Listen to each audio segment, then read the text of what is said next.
The first time I heard the whispers, I was convinced I was losing my mind. It was a Tuesday afternoon in late October, and I was leading a group of tourists through the grand ballroom of Blackmoor Castle. As I recited the practiced lines about the room's 18th century chandeliers and ornate tapestries, a chill ran down my spine. The hairs on the back of my neck stood up, and I could have sworn I heard a faint murmur coming from within the walls themselves. I paused mid-sentence, cocking my head to the side. The tourists, a mix of retirees and history buffs, looked at me expectantly. I forced a smile and continued my spiel, but I couldn't shake the feeling that something was off. My name is Sophie Blackwood, and I've been a tour guide at Blackmoor Castle for the past 3 years. It's a job I stumbled into after finishing my degree in art history, and one I've grown to love.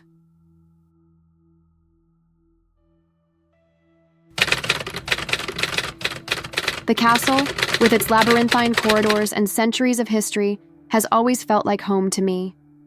But lately, things have been different. The whispers continued, growing more insistent with each passing day. At first, I tried to rationalize them away. Old buildings make strange noises, after all. But as the weeks went by, I began to catch snippets of actual words, fragments of sentences that made my blood run cold. We must never find the painting. Cursed. I tried to talk to my co-workers about it, but they just laughed it off. The castle's getting to you, Sophie, they'd say. You've been spending too much time in the dusty old archives. But I knew it was more than that. I could feel it in my bones. It was on a particularly dreary November evening that things took a turn. The last tour of the day had just finished, and I was making my final rounds, ensuring all the ropes and stanchions were in place for the next morning. As I walked down the portrait gallery, I felt a sudden, inexplicable urge to turn left instead of right at the end of the hall. I hesitated, my hand hovering over the doorknob. This wasn't part of my usual route. In fact, I couldn't remember ever having noticed this particular door before. It was made of dark, weathered wood with intricate carvings that seemed to writhe and twist in the dim light. The whispers grew louder, more urgent. Open it. My heart pounding, I reached out and turned the knob. To my surprise, it wasn't locked. The door swung open with a low, ominous creak, revealing a narrow staircase that spiraled up into darkness. I should have turned back. I should have closed the door and forgotten all about it. But curiosity, that damnable trait that has been the downfall of so many, propelled me forward. I pulled out my phone, turning on the flashlight, and began to climb. The stairs seemed to go on forever, winding tighter and tighter until I was dizzy. Just as I was about to give up and turn back, I emerged onto a small landing. Another door stood before me, this one even more ornate than the last. The carvings here were more defined, depicting scenes of what looked like rituals and sacrifices. A shiver ran through me as I traced my fingers over the cold wood. The whispers had fallen silent, replaced by an oppressive, expectant quiet. I took a deep breath, steeling myself, and pushed the door open. The room beyond was circular, with a domed ceiling that disappeared into shadows. Dusty velvet curtains hung from floor to ceiling, and the air was thick with the scent of decay and something else, something metallic and cloying. But it was what stood in the center of the room that made my breath catch in my throat, an easel, draped in a faded cloth that might once have been white, and peeking out from beneath the cloth, the edge of a gilded frame. I approached slowly, my heart hammering in my chest. With trembling hands, I reached out and grasped the cloth. Every instinct screamed at me to turn and run, to forget this room and the secrets it held, but I couldn't stop myself. In one swift motion, I yanked the cloth away. The painting that was revealed made me stumble backward, a strangled gasp escaping my lips. It was a portrait, life-sized and so realistic it seemed to breathe. A woman in Victorian dress, her face a mask of terror and anguish. Her eyes, wide and pleading, seemed to follow me as I circled the easel. And there, at the bottom of the canvas, a name and date, Elizabeth Blackwood, 1873. My own surname. This couldn't be a coincidence. As I stared at the painting, transfixed, the whispers returned. But this time, they didn't come from the walls. They came from the canvas itself, growing louder and more frantic with each passing second. "Help me." The painted woman's lips seemed to move. "Free me." I stumbled backward, my foot catching on the discarded cloth. I fell, hard, my head striking the floor with a sickening crack. As darkness closed in around me, the last thing I saw was Elizabeth Blackwood's eyes, boring into mine with a desperate intensity. When I awoke, I was back in the portrait gallery, slumped against the wall. The door to the hidden staircase was gone as if it had never existed. Had it all been a dream? A hallucination brought on by too many hours in the musty castle? But as I pushed myself to my feet, wincing at the throbbing pain in my head, I felt something in my pocket. With trembling fingers, I pulled out a small, ornate key that I had never seen before, and I knew with a certainty that chilled me to my core that my troubles were only just beginning. As I made my way home that night, my mind raced with questions. Who was Elizabeth Blackwood? What was the significance of that haunting painting? And most importantly, what had I unleashed by discovering that hidden room? Little did I know, the answers to these questions would shake the very foundations of my world and lead me down a path from which there might be no return. The next morning, I awoke with a start, my sheets damp with sweat. Fragments of my nightmare clung to me like cobwebs. Elizabeth's pleading eyes, whispers in the dark, and a sense of impending doom that I couldn't shake. The ornate key lay on my nightstand, a tangible reminder that yesterday's events weren't just a product of an overactive imagination. I called in sick to work, my voice shaking as I spoke to my manager. I needed time to process what had happened, to research, to understand. As soon as I hung up, I booted up my laptop and began to dig into the history of Blackmoor Castle. Hours passed in a blur of newspaper archives and genealogy websites. My eyes burned from staring at the screen, but I couldn't stop. And then, just as I was about to give up, I found it. A small article from 1873, tucked away in the corner of a local gazette. Tragedy at Blackmoor Castle.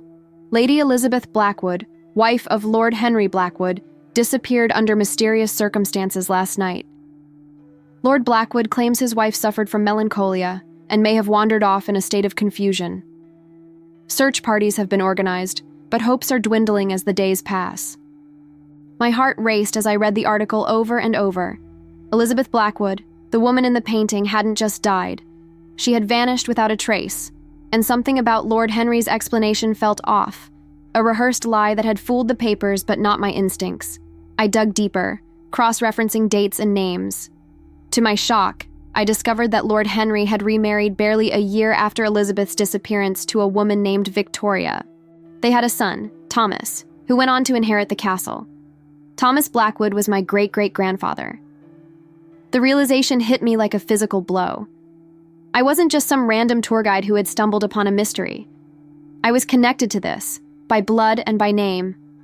The whispers, the hidden room, had they been calling to me specifically all this time?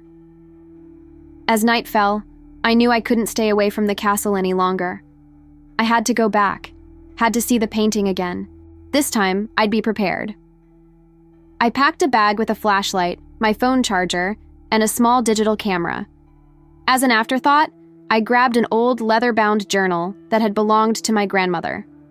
I had never paid much attention to it before, but now I wondered if it might contain some clues. The drive to Blackmoor Castle was tense, every shadow on the road seeming to reach for me. As I parked in the empty lot, the great stone edifice loomed above me, its windows dark and accusing. I used my employee key to let myself in, wincing at every creak and groan of the old building. The portrait gallery was exactly as I had left it the day before, the faces in the paintings watching me with suspicious eyes as I made my way down the hall. My heart pounded as I approached the spot where the hidden door had been. Would it still be there? Or had I imagined it all? I ran my hands over the wall, feeling for any irregularities. Nothing. I was about to give up when my fingers caught on a small indentation. I pressed, and with a soft click, a section of the wall swung inward. The staircase yawned before me, a void that seemed to swallow all light. I took a deep breath, clicked on my flashlight, and began to climb. This time, I was prepared for the dizzying spiral, but it still felt endless. When I finally reached the landing, I paused to catch my breath. The ornate door stood before me, its carvings even more disturbing in the harsh beam of my flashlight. I pulled out the key I had found in my pocket yesterday, studying its intricate design. With a trembling hand, I inserted it into the lock. It fit perfectly. I turned it, hearing the mechanism click, and pushed the door open. The circular room was exactly as I remembered it, the air thick with dust and that odd metallic scent. But now, knowing what to expect, I noticed details I had missed before. The velvet curtains were embroidered with strange symbols that made my eyes hurt if I looked at them too long. And there, in the corner, was a small writing desk that I hadn't seen on my first visit. But it was the painting that drew me in, its power undeniable. Elizabeth Blackwood stared out at me, her eyes filled with a mixture of fear and hope. In the better light of my flashlight, I could see details I had missed before. A bruise, partially hidden by her high collar. A tension in her posture that spoke of long-suffering abuse. "What happened to you?" I whispered, reaching out to touch the canvas. The moment my fingers made contact, a jolt of electricity shot through me. The room spun, and suddenly I wasn't just looking at the painting. I was in it. I found myself standing in a lavishly decorated bedroom, sunlight streaming through tall windows. A woman sat at a vanity, her back to me. With a start, I realized it was Elizabeth.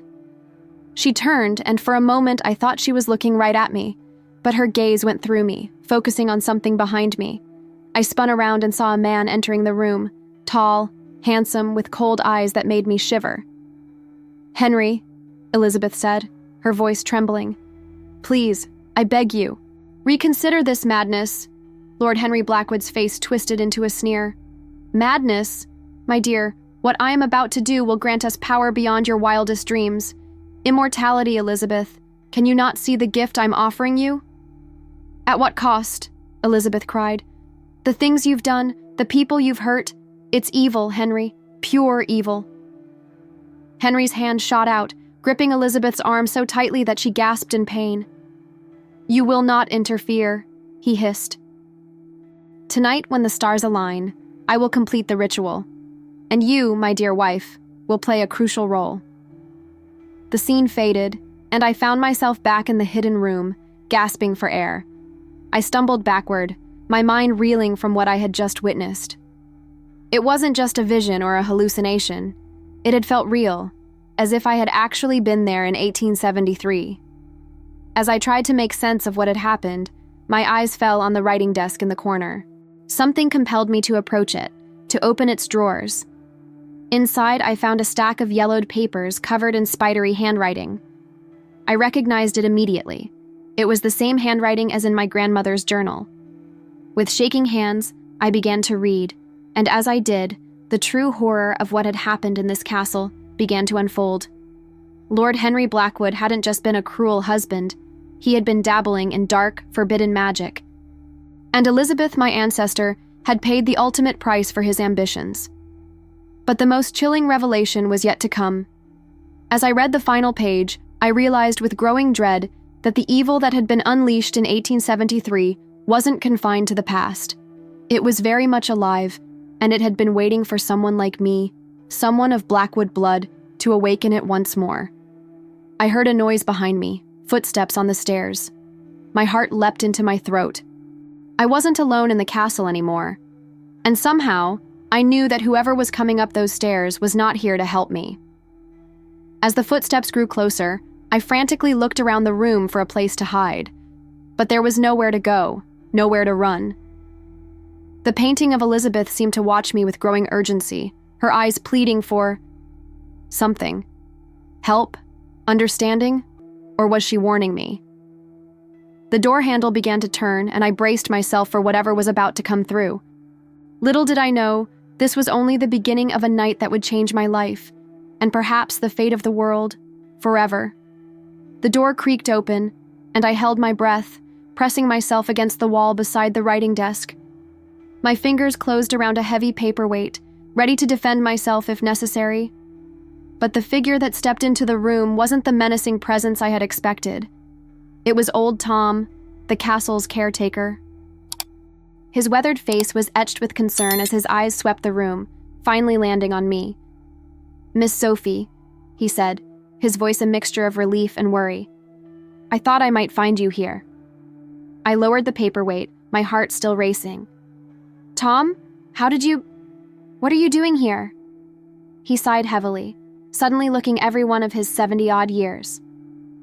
"I've been waiting for this day for a long time, miss, hoping it wouldn't come, but knowing it would." He gestured to the painting of Elizabeth. "She's been calling to you, hasn't she?" I nodded, unable to form words. Tom knew about the painting, about the hidden room. How long had he been keeping this secret? "Come with me," he said, his voice gentle but firm. "It's not safe to talk here. The walls have ears, and not all of them are friendly." I hesitated, looking back at the painting. Elizabeth's eyes seemed to bore into me, silently urging me to go with Tom. I grabbed the stack of papers from the desk and followed him out of the room. Instead of heading back down the spiral staircase, Tom led me to a hidden panel in the wall. It opened to reveal a narrow passageway that seemed to run parallel to the main corridor of the castle. We walked in silence, the only sound our footsteps echoing off the stone walls. Finally, we emerged in what looked like a small, cluttered office. Books and papers were stacked haphazardly on every surface, and the walls were covered in maps and diagrams that made no sense to me. Tom gestured for me to sit in a worn armchair while he locked the door behind us. "I suppose you have questions," he said, settling into a chair across from me. I had 1,000 questions, but I started with the most pressing. "How long have you known about the hidden room? About Elizabeth?" Tom's eyes grew distant. "All my life, Miss Sophie. The Farleys have been caretakers of Blackmoor Castle for generations, just as the Blackwoods have been its owners. We've passed down the secret from father to son, waiting for the day when a true Blackwood would hear the call." "A true Blackwood?" I echoed, confused. "Aye," Tom nodded. "Not just anyone with the Blackwood name, but someone with the gift, the sight, like Elizabeth had." I thought back to the vision I had experienced when I touched the painting. "You mean the ability to see the past? And sometimes the future," Tom added grimly. "It's a powerful gift, Miss Sophie, but a dangerous one, especially in this place." I leaned forward, my mind whirling with implications. "What happened to Elizabeth? I saw Lord Henry threatening her. Something about a ritual." Tom's face darkened. Henry Blackwood was a cruel man, consumed by his desire for power and immortality. He delved into magics that should have remained buried, made deals with entities best left unnamed. He paused, his voice dropping to a whisper. And when the time came to seal his pact, he used his own wife as the sacrifice. I felt sick. The bruises I had seen on Elizabeth's neck, the terror in her eyes, it all made horrific sense now. "But the newspaper said she disappeared." "Aye, that was the story put about," Tom nodded. "But the truth is far darker. Henry's ritual didn't go as planned. He gained his immortality, but at a terrible cost. Elizabeth's spirit was trapped, bound to the painting and to the castle itself. And Henry, well, he got his wish to live forever, but not in the way he intended." A chill ran down my spine. "What do you mean?" Tom stood up, moving to a bookshelf. He pulled out an old, leather-bound volume and handed it to me. "This is the true history of Blackmoor Castle, written by my ancestors. It tells of how Henry Blackwood's body withered away, but his spirit remained, tied to the castle just as surely as Elizabeth's. He's been here all along, Miss Sophie, waiting for a chance to complete what he started all those years ago." I opened the book with trembling hands, skimming through pages of spidery handwriting and disturbing illustrations. "And now, what does he want?" "To be truly immortal," Tom said gravely, "to have a body again. And for that, he needs the blood of a Blackwood with the gift. He needs you, Miss Sophie." The weight of Tom's words crashed over me. I wasn't just uncovering an old family secret. I was at the center of a supernatural plot that had been unfolding for over a century. "What can we do?" I asked, my voice barely above a whisper. Tom's eyes met mine, filled with a mixture of fear and determination. "We need to free Elizabeth. Her spirit is the key to defeating Henry. But to do that, we'll need to unravel the magic that binds her to the painting. And that, Miss Sophie, is where you come in." He reached into a drawer and pulled out an old, ornate dagger. The blade gleamed in the low light, and I could see strange symbols etched along its length. "This blade was forged to cut through the veil between worlds," Tom explained.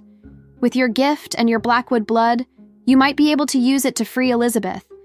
I stared at the dagger, a war of emotions raging within me. Fear, doubt, and an odd sense of destiny all battled for dominance. "And if I refuse?" I asked, already knowing the answer. Tom's expression was grim. "Then Henry will find another way. He's patient, Miss Sophie, but he's also desperate. The longer he waits, the weaker his hold on this world becomes. He won't stop until he gets what he wants." A heavy silence fell between us. I closed my eyes, trying to process everything I had learned. When I opened them again, I saw Tom watching me with a mixture of hope and apprehension. "What do I need to do?" I asked, my voice steadier than I felt. Tom nodded, a look of relief crossing his face. "First, we need to prepare. The ritual to free Elizabeth must be performed at midnight, when the veil between worlds is thinnest. But Henry will be expecting us to make a move. We'll need to be careful." As Tom began to outline the plan, I felt a shift in the air around us. The temperature in the room seemed to drop, and I could have sworn I heard the faint sound of whispers coming from the walls. "He knows," Tom said, his voice tight with fear. "We don't have much time." I gripped the dagger, its weight both reassuring and terrifying. As I looked down at the blade, I saw my own reflection staring back at me. But for a moment, just a fleeting second, I thought I saw Elizabeth's face superimposed over my own. In that instant, I knew there was no turning back. Whatever the cost, whatever the danger, I had to see this through. For Elizabeth, for my family's legacy, and for my own sake. The battle for Blackmoor Castle, and perhaps for my very soul, was about to begin. As the grandfather clock in Tom's office struck 11, we set our plan in motion. The castle was eerily quiet, the usual creaks and groans of the old building muted as if it were holding its breath in anticipation. Tom handed me a small vial filled with a shimmering liquid. "Drink this," he instructed. "It'll heighten your sensitivity to the spiritual realm. You'll need it to navigate what's coming." I uncorked the vial and downed its contents in one gulp. It tasted of starlight and forgotten dreams, if such things had a flavor. Almost immediately, the world around me seemed to shift. Colors became more vibrant, shadows deeper, and the whispers, once so faint, now surrounded me like a chorus of restless spirits. "Remember," Tom said, his voice sounding both near and far away. "You must reach the painting by midnight. Use the dagger to cut Elizabeth free, but be careful. Henry will try to stop you. He'll use every trick he knows to confuse and mislead you." I nodded, gripping the dagger tightly. Its weight anchored me as the castle seemed to blur and shift around us. "What about you?" I asked, suddenly afraid to face this alone. Tom's smile was sad but determined. "I'll run interference, try to keep Henry's attention divided. But in the end, Miss Sophie, this is your battle to fight." With those words, he opened the door to his office. The corridor beyond seemed to stretch and warp, shadows dancing along the walls. I took a deep breath and stepped out into the unknown. The journey back to the hidden room was like navigating a nightmare. Portraits that had once been still now moved, their occupants watching me with hungry eyes. More than once, I found myself in corridors that shouldn't exist, rooms that defied the laws of physics, and always, there were the whispers. Some begged for help, others threatened and cajoled, but cutting through it all was a voice I recognized, Elizabeth's. "Hurry," she seemed to say, "before it's too late." I lost track of time as I wandered through the shifting labyrinth of the castle. Panic began to set in as I realized midnight must be approaching. Had I fallen into Henry's trap? Was I doomed to wander these halls forever? Just as despair threatened to overwhelm me, I turned a corner and found myself face to face with the ornate door I'd been seeking. Relief flooded through me, quickly followed by a surge of adrenaline. This was it. I reached for the door handle, but before I could touch it, a voice froze me in my tracks. "My dear Sophie," it purred, rich and cultured and utterly terrifying. "How kind of you to join us at last." I spun around, the dagger raised defensively. There, at the end of the corridor, stood a man who could only be Henry Blackwood. He was handsome in a cruel way, dressed in Victorian finery that seemed to shimmer and fade at the edges. But his eyes were pits of darkness that threatened to swallow me whole. "You've led me on quite a chase," Henry said, taking a step closer. "But then, that's to be expected from a true Blackwood. You have so much of Elizabeth in you, her spirit, her defiance." His smile turned predatory. "Her power." I backed up against the door, my heart pounding. "Stay back," I warned, brandishing the dagger. Henry laughed, the sound echoing unnaturally through the corridor. "Oh, my dear. Do you really think that little toy can harm me? I've had over a century to grow in power. I am this castle.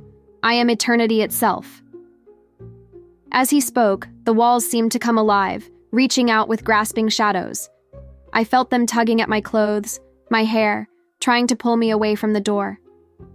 "It doesn't have to be like this," Henry continued, his voice hypnotic.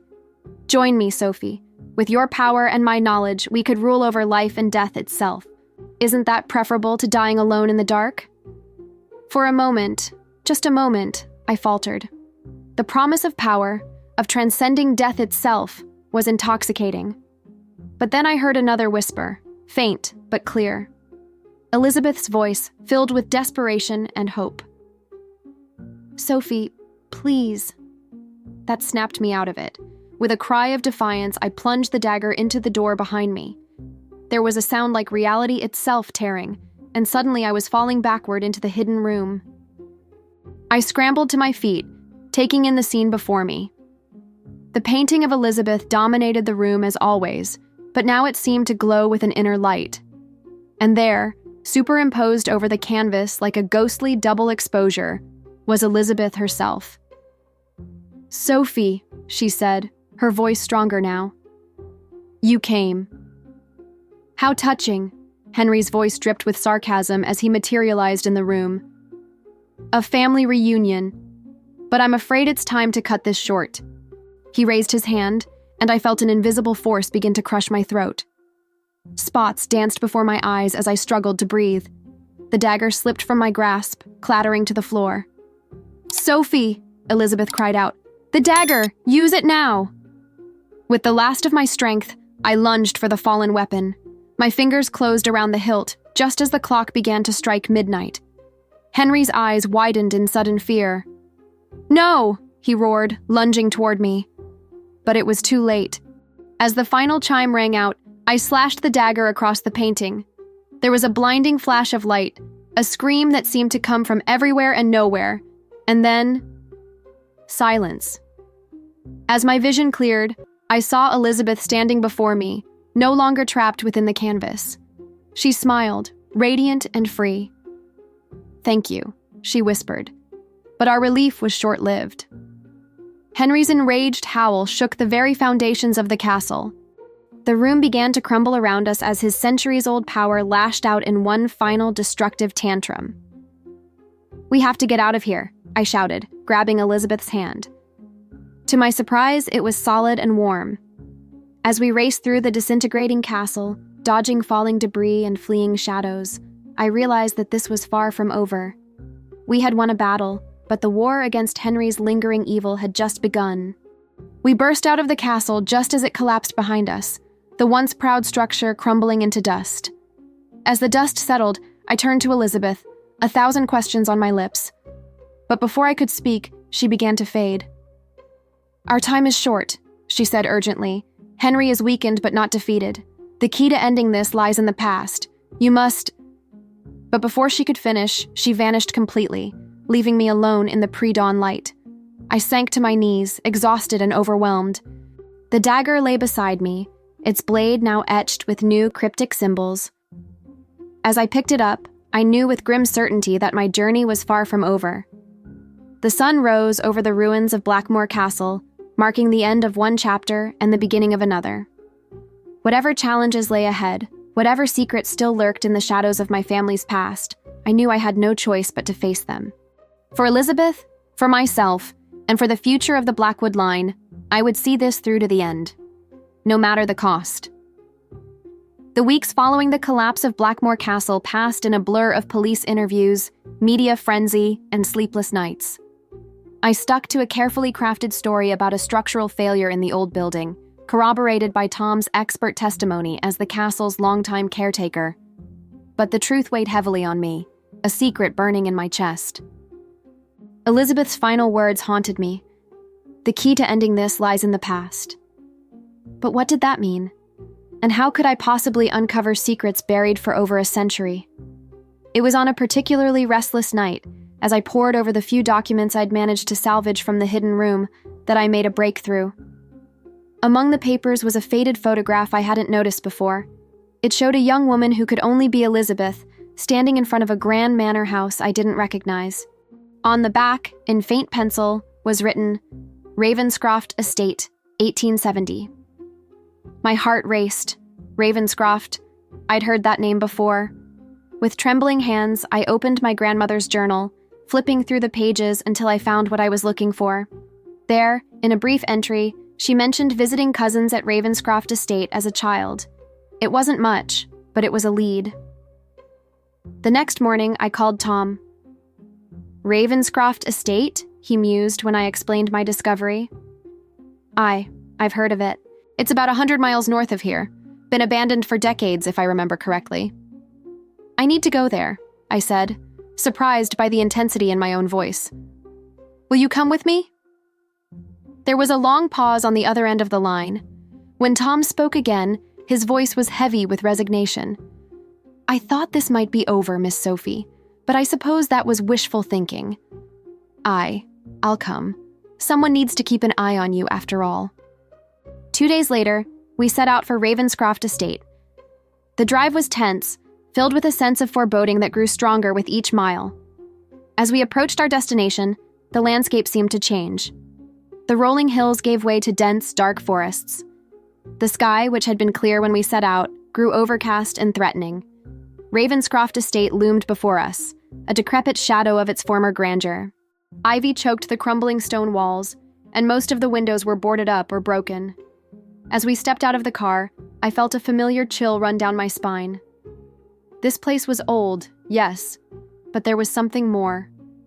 Something alive. Be careful, Miss Sophie, Tom warned as we approached the front door. This place hasn't seen a living soul in years. No telling what we might find inside. The door creaked open at my touch, as if welcoming us. The foyer beyond was thick with dust and cobwebs, but I could still see hints of its former opulence. A grand staircase curved up to the second floor, and faded portraits lined the walls. As we moved deeper into the house, that now familiar sense of unreality began to creep over me. Shadows seemed to move in the corners of my vision, and more than once I thought I heard the rustle of fabric or the echo of distant laughter.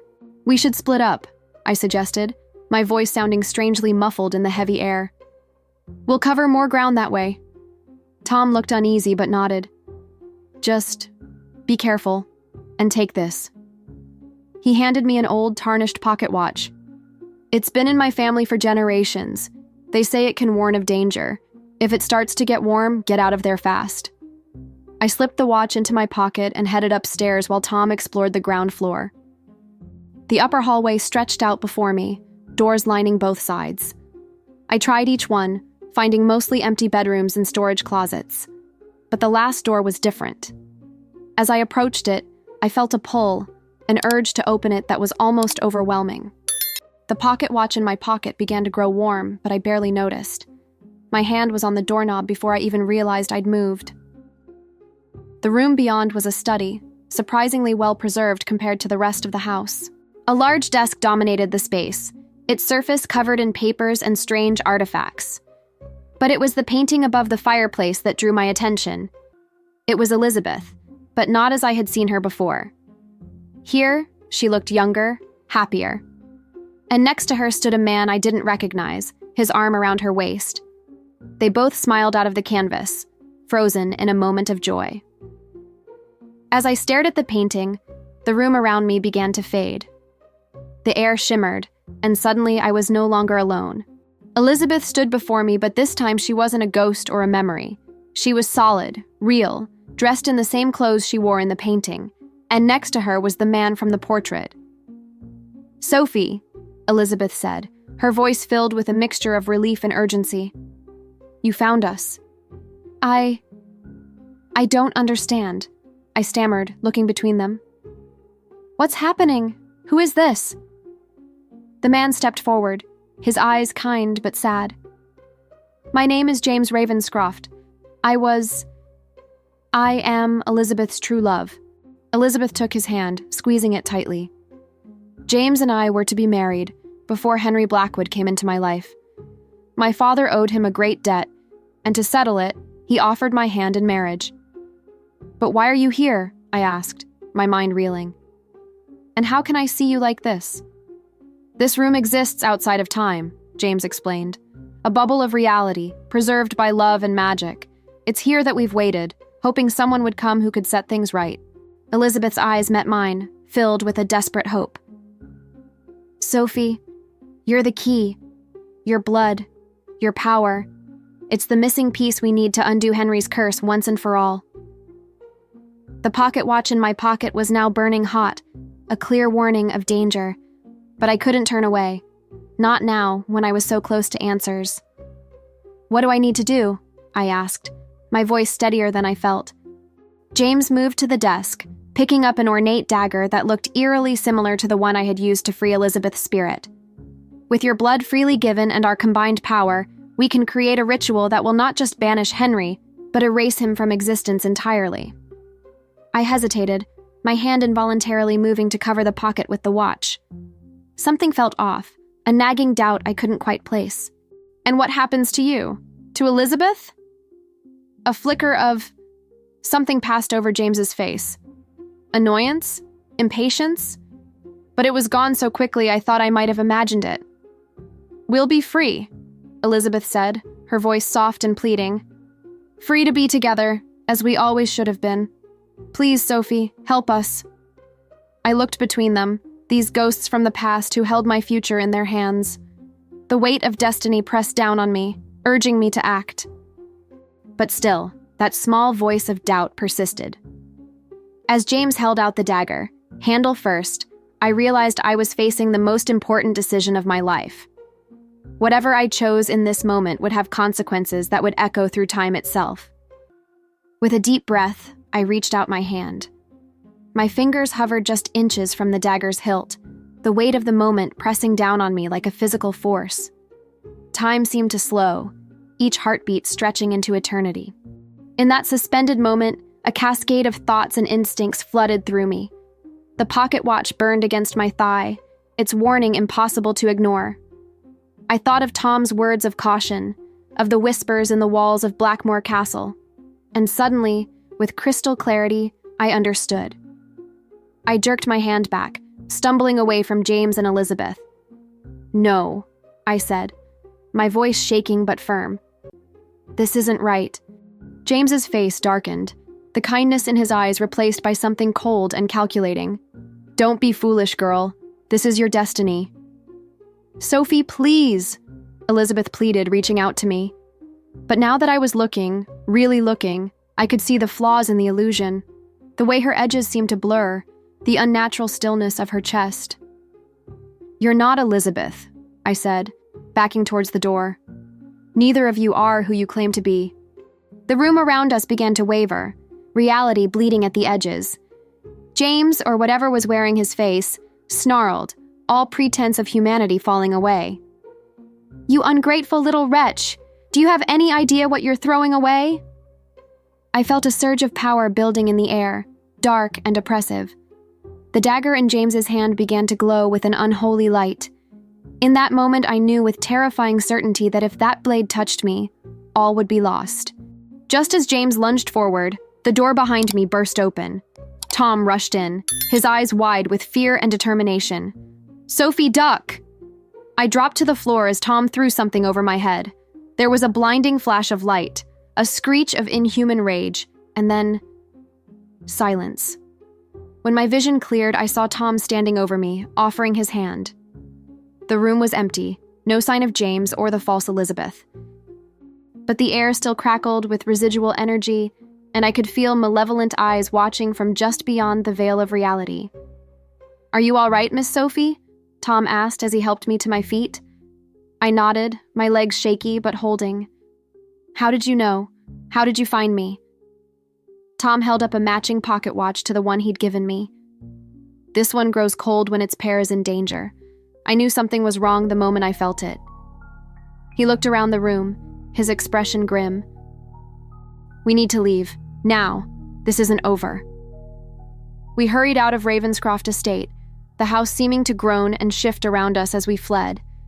It wasn't until we were back in the car, speeding away from that cursed place, that I finally let out the breath I'd been holding. "What was that, Tom?" I asked, my voice barely above a whisper. "What were those things pretending to be Elizabeth and James?" Tom's hands tightened on the steering wheel. "Echoes, Miss Sophie. Remnants of Henry's magic, given form by your own expectations and desires. They sought to use your power, your blood, to fully manifest in our world." I shuddered, remembering the cold hunger in James's eyes as he'd offered me the dagger. "But why? What would that have accomplished?" "Think about it," Tom said gravely. "Your blood, freely given in a ritual. It would have bound you to them, to this place. And through you, they could have anchored themselves to our reality permanently." The implications made my head spin. I'd been so close to falling into their trap, all because I'd wanted so desperately to believe in a simple solution, a way to set things right. As the miles stretched between us and Ravenscroft Estate, I found myself staring at my reflection in the car window. The face that looked back at me seemed older somehow, marked by the weight of all I'd experienced. "What do we do now?" I asked, turning back to Tom. He was quiet for a long moment, considering. "We go back to the beginning," he said finally. "To Blackmoor Castle, or what's left of it. The answers we seek are there, buried in the rubble and the memories of that place." I nodded, a strange mix of dread and determination settling over me. "And Henry? Is he still out there?" "Oh, yes," Tom said softly. "Weakened, perhaps, but far from defeated. He'll be waiting for us, Miss Sophie, and this time, there'll be no more illusions, no more tricks, just the raw, terrible truth of what he's become." As we drove through the gathering darkness, I found myself thinking of the real Elizabeth, not the idealized version I'd seen in portraits or the false specter at Ravenscroft, but the woman who had suffered and fought and ultimately sacrificed herself to stop Henry's madness. "We'll finish this," I said, as much to myself as to Tom. "For Elizabeth, for all the lives Henry has ruined in his quest for power. We'll end it, once and for all." Tom glanced at me, a mixture of pride and worry in his eyes. "Aye, Miss Sophie, that we will. But remember, the greatest battles are often fought within ourselves. Henry's power lies in temptation, in offering what we most desire. When the moment comes, you must be prepared to face your own darkness." I touched the pocket watch, now cool against my skin. Its steady ticking was a reminder of the inexorable march of time, of the weight of history pressing down upon us. As Blackmoor Castle's ruins appeared on the horizon, silhouetted against the setting sun, I steeled myself for what was to come. The final confrontation loomed before us, a crucible in which the fate of not just my family, but perhaps the very fabric of reality itself would be decided. Whatever challenges lay ahead, whatever sacrifices might be required, I knew one thing with absolute certainty. I was ready to face them. Not as a scared tour guide stumbling upon family secrets, but as Sophie Blackwood, heir to a legacy of both darkness and light.